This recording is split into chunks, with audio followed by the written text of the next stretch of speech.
ഏതാനും മിനിറ്റുകളോ അല്ലെങ്കിൽ കുറഞ്ഞ മണിക്കൂറുകളോ മാത്രമായി ഇന്റർനെറ്റ് സംവിധാനങ്ങളും സോഷ്യൽ മീഡിയ പ്ലാറ്റ്ഫോമുകളും നിശ്ചലമാകുന്നത് നമ്മൾ മുമ്പ് കണ്ടിട്ടുണ്ട്.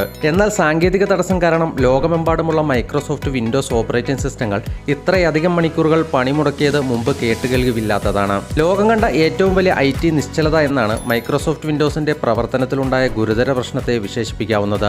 ക്രൗഡ് സ്ട്രൈക്കിന്റെ സേവനങ്ങൾ ഉപയോഗിക്കുന്ന ലോകത്തിലെ മുൻനിര കമ്പനികളും എയർപോർട്ടുകളും ബാങ്കുകളുമെല്ലാം ഇതോടെ കുഴപ്പത്തിലായി.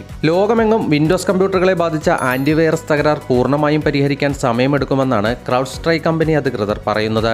അടുത്തിടെ ഇൻസ്റ്റാൾ ചെയ്യപ്പെട്ട ക്രൗഡ് സ്ട്രൈക്ക് അപ്ഡേറ്റ് ആണ് ഈ പ്രശ്നത്തിന് കാരണമായത്. തടസ്സത്തെക്കുറിച്ച് മൈക്രോസോഫ്റ്റ് അധികൃതർ വ്യാഴാഴ്ച രാത്രി തന്നെ മുന്നറിയിപ്പ് നൽകിയിരുന്നു. കമ്പ്യൂട്ടറുകൾ അപ്രതീക്ഷിതമായി ഷട്ട് ഡൗൺ ആവുകയും സ്വമേധയാ റീസ്റ്റാർട്ട് ആവുകയും ചെയ്ത ശേഷം ബ്ലൂ സ്ക്രീൻ മുന്നറിയിപ്പ് കാണിക്കുകയാണ് ചെയ്യുന്നത്. പ്രശ്നവുമായി ബന്ധപ്പെട്ട അന്വേഷണം ആരംഭിച്ചതായി മൈക്രോസോഫ്റ്റ് സോഷ്യൽ മീഡിയ പ്ലാറ്റ്ഫോമായ എക്സിലൂടെ അറിയിച്ചിട്ടുണ്ട്. ലോകത്തെ മുൻനിര ബിസിനസ് സ്ഥാപനങ്ങൾ വിശ്വസിക്കുന്ന US ആസ്ഥാനമായി പ്രവർത്തിക്കുന്ന സൈബർ സുരക്ഷാ കമ്പനിയാണ് ക്രൗഡ് സ്ട്രൈക്ക്. വൈറസുകളിൽ നിന്നും ഹാക്കർമാരിൽ നിന്നും സമ്പൂർണ്ണ സുരക്ഷ വാഗ്ദാനം ചെയ്യുന്ന കമ്പനിയുടെ അബദ്ധത്തിന് വലിയ വിലയാണ് ബാങ്കുകൾക്കടക്കം കൊടുക്കേണ്ടി വന്നത്.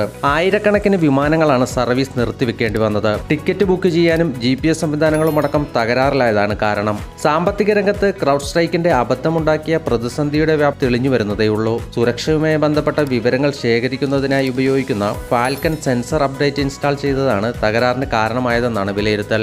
മൈക്രോസോഫ്റ്റിന്റെ അഷ്വർ ക്ലൗഡ് സേവനത്തെ ഇത് ബാധിച്ചതിനാലാണ് മൈക്രോസോഫ്റ്റിന്റെ പ്രവർത്തനങ്ങളും പണിമുടക്കിയത്. സാധാരണ ഉപഭോക്താക്കളെയും ക്രൗഡ് സ്ട്രൈക്കിന് പകരം മറ്റ് സുരക്ഷാ സേവനങ്ങൾ ഉപയോഗിക്കുന്നവരെയും ഇത് തകരാർ ബാധിക്കില്ല. എന്നാൽ ഒരു തരത്തിലുള്ള സൈബർ ആക്രമണവും തങ്ങൾ നേരിട്ടിട്ടില്ല എന്നാണ് കമ്പനിയുടെ വാദം. മൈക്രോസോഫ്റ്റ് കമ്പ്യൂട്ടറിലെ തകരാർ ലോകം മുഴുവൻ പകച്ചു നിന്നപ്പോഴും കേരള സർക്കാരിന്റെ പ്രവർത്തനങ്ങൾക്ക് കോട്ടം തട്ടിയില്ല. സ്വതന്ത്ര സോഫ്റ്റ്വെയർ അടിസ്ഥാനമാക്കിയുള്ള കമ്പ്യൂട്ടർ ശൃംഖലയാണ് കേരളത്തിലെ സർക്കാർ ഓഫീസുകളിൽ ക്രമീകരിച്ചിരിക്കുന്നത്. ഇതാണ് മറ്റ് സംസ്ഥാന സർക്കാരുകളെ പ്രതിസന്ധി ബാധിച്ചപ്പോഴും കേരളത്തെ ബാധിക്കാതിരുന്നത്. മൈക്രോസോഫ്റ്റിനു പകരം ഉബുണ്ടുവാണ് കേരള സർക്കാരിന്റെ പ്രവർത്തനങ്ങൾ നിയന്ത്രിക്കുന്നത്.